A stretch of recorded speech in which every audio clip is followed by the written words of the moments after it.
I myself am the bread of life. The bread that I will give is my flesh for the life of the world. This is in our gospel today from the 6th chapter of John.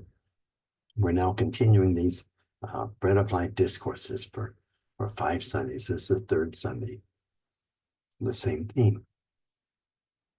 I ask myself, are we not challenged to find out what is our bread of life?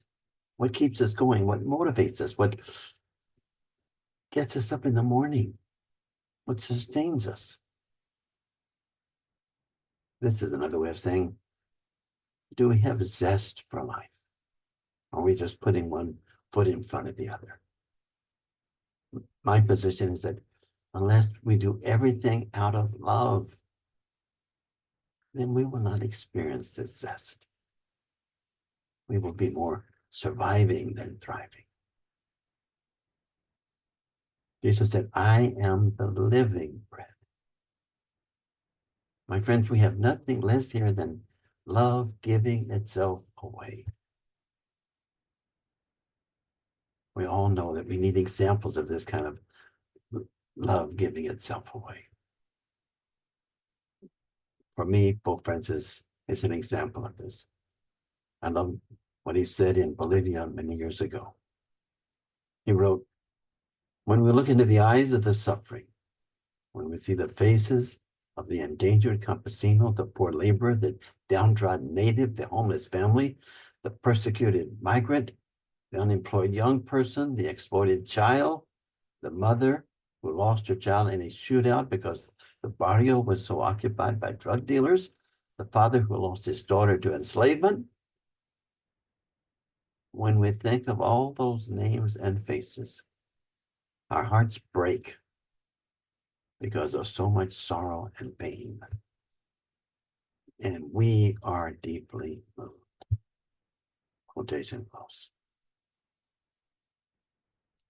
Pope Francis is speaking here of the art of the encounter, moving into the margins of society, among the broken and disfigured, the financially destitute, those that are incarcerated behind bars, and encountering each one by name.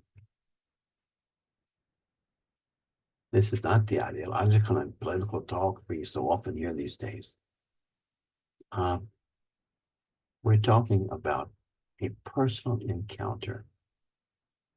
And this kind of personal encounter is also behind this venturing, Pope Francis is venturing into the area of ecology. It's such a vibrant and important theme for today. He's talking about respecting our environment. He's calling for structural changes in the world's economy and global mobilization. And why? Because all of this is to protect our common home, to provide a future of our children so that they will have a decent world to live in. This theme is his theme of that beautiful encyclical Laudato Si. It's more appropriate for us to focus on this week. I mean, just this last Tuesday, we commemorated that fateful day of August 6th, when we dropped the first atomic bomb on Hiroshima and slaughtered over 200,000 men, women, and children. Pope Francis is always challenging us to take another look at our ideologies and our politics and our science, to see beyond them to the individuals who are marginalized and left out, ignored, and discounted, disrespected as persons of worth. We are all valued as persons of worth. We are all unconditionally loved daughters and sons of God. Pope Francis has read the gospel today as we have just read it, about Jesus being the living bread of life. And Pope Francis is walking the talk like we're all called to do, invited to do. I personally can identify so much with Pope Francis since I too have experienced the depths of destitution and poverty during my own 45 plus missionary trips to the Dominican Republic. I've seen the pain in their faces, in their bodies, the swollen bellies of the countless children suffering from dysentery and hunger, the pleas for help from the mothers, the parents, who are doing that kind of work that most of us would not even desire to do or think about doing. Sometimes working 7 days a week, 12, 14 hours a day, and still it's been not enough to feed their family.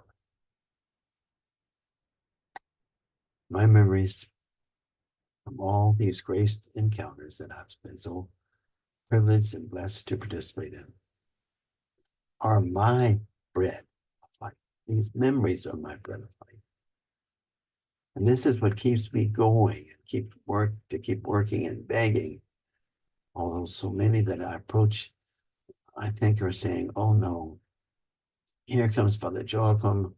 He's going to want more money for the poor. And sometimes they talk about donor fatigue. My friends, I think of fatigue, 24-hour fatigue of so many of these families.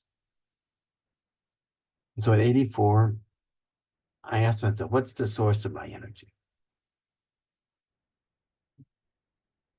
It's answered only in this quote: what you do for the least of my sisters and brothers, you do for me. My prayer, Jesus, living bread. Help me to see with your eyes a non-judgmental, unconditional compassion now and forever.